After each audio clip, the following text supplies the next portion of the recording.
Tortilla Flats Mural Project, the oral history of Carlos Valenzuela and his daughter, Alicia Tarin. Original date, August 1994.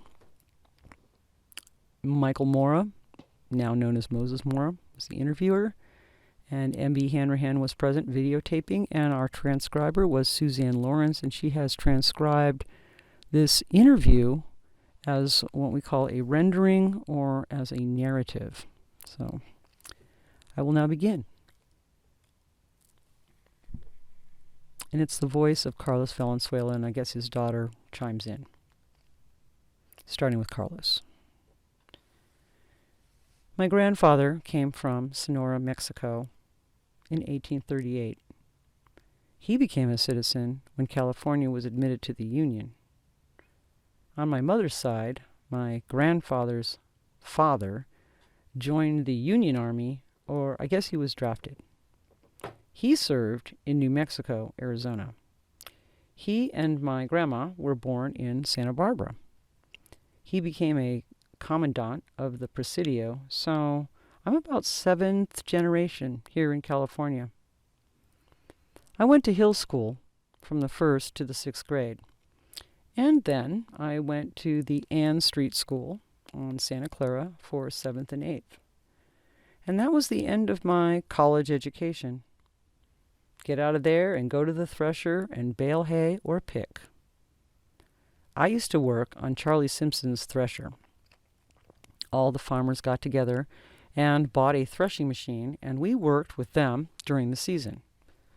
I used to pick walnuts and apricots.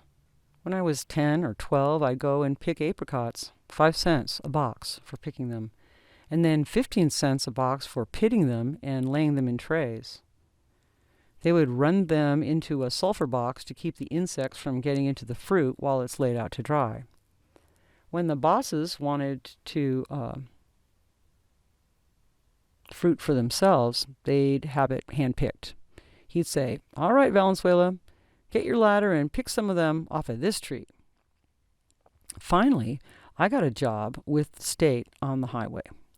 One job was on the causeway where the sea cliff is right now. It had pilings under, and we went there to see that there were no holes. The neighborhood was Brooks, Garden, as far as up as Park Row, and then Harrison, Mission, and Prospect. Colombo Street is gone. It came between Figueroa and Junipero. May Hennings was between Santa Clara and Mita. Union Ice was there. I worked on that building, wheeling concrete up into the scaffold. Chinatown was right at the corner of Main and Ventura Avenue. The first Chinatown was on Figueroa Street. I helped them tear it down, and we found books, alcohol. I guess I was 14 or 15 years old, and that's a good 60 or 70 years ago. The remains of the Chinatown was right there where the Knights of Columbus Hall is on Figueroa Street. Just one street. They didn't even take the whole block. I remember 5 grocery stores. Farrad's on the corner of Main and the Avenue, Tico's between where the museum is now and Pirano's, then Pirano's and Blackstock's about the middle of the street between Oak and Palm, and then Fazio and Newby was across from the Wards. Pirano and Fazio were Italian, and Newby was an old-time family. They were the big stores. Farrad's was on the Avenue corner. We lived right in there. At Main Street, it stopped being Ventura Avenue and became Spruce Street, which went on from there to the fairgrounds, which was where Front and Spruce terminated. The parade would come down and make this turn and go straight up into the arena and the grandstand. Until the 20s and 30s, there was a racetrack there. Until the freeway took over the park, it used to be all kinds of grass and palm trees at the entrance to the seaside. There was homes on the left-hand side before you got to the tracks, and it was all curved like a park. It was a park. The freeway covered up all that, but I remember as a kid, you could drive around.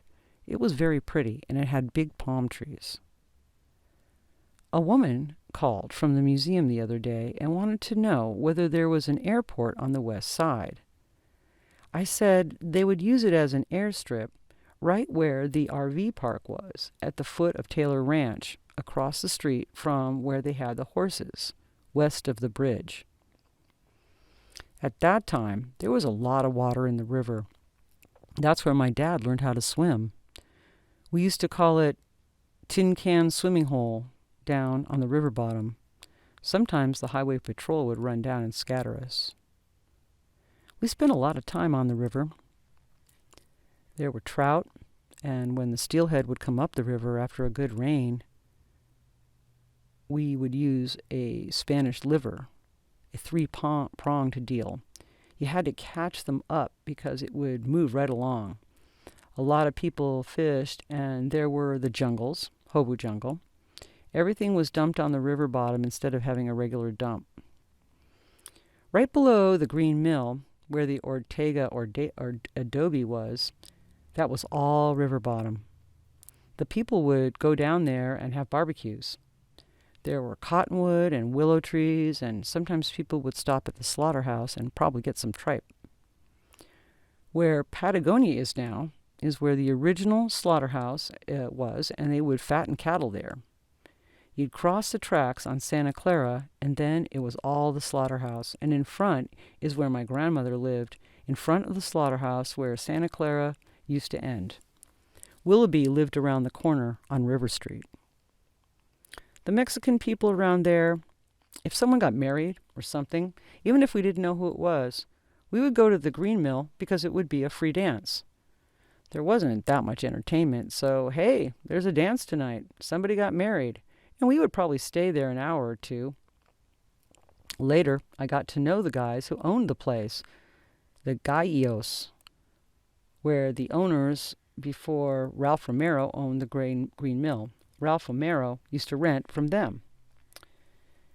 The first movie theater that I remember was La Petite, just east of Palm Street on Main, about the third or fourth door from the corner.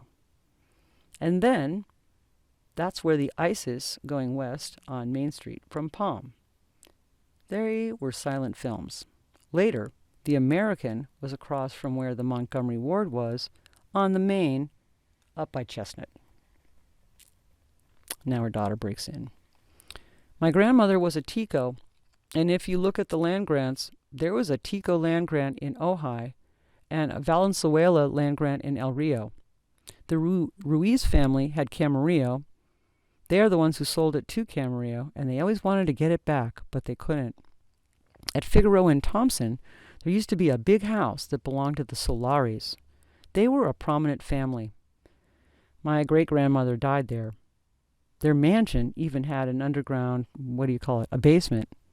I remember as a kid, you could go into the house, and it was 3 stories, and it had a lot of hiding places. As a kid, you explore everything. Even though my great-grandmother was dying downstairs, we were just all playing around in there. My dad's father owned a lot of land up near Matilaha.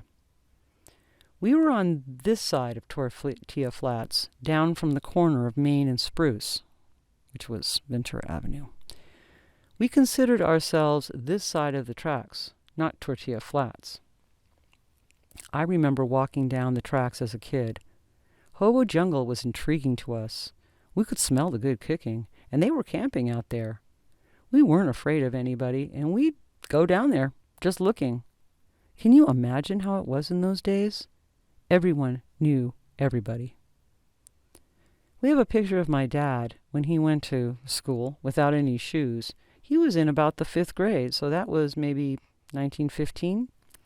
They probably could run over rocks and everything in their bare feet. Growing up in Ventura, we didn't know the difference because we never knew what prejudice was.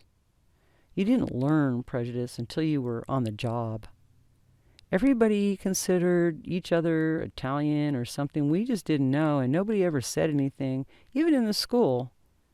They just said, "We've been here for centuries," but nobody knew the difference. When I started working for the phone company, and I retired after 34 years, almost 4 years ago, There was one other girl who knew how to speak Spanish, and I was the second one.